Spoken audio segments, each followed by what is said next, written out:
హనుమత్ ప్రదక్షిణం చేసేటప్పుడు చెప్పవలసిన శ్లోకం ఏమిటో పరాశర సంహిత చెప్పింది. ఆయన దగ్గరికి వెళ్ళినప్పుడు ఆంజనేయం మహావీరం బ్రహ్మ విష్ణు శివాత్మకం తరుణార్క ప్రభం శాంతం ఆంజనేయం నమామ్యహం అంటూ తిరగాలి పరమ మౌనంతో.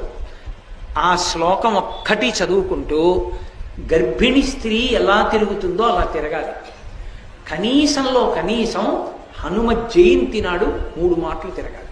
కనీస ధర్మం 3 మాటలు తిరగాలి.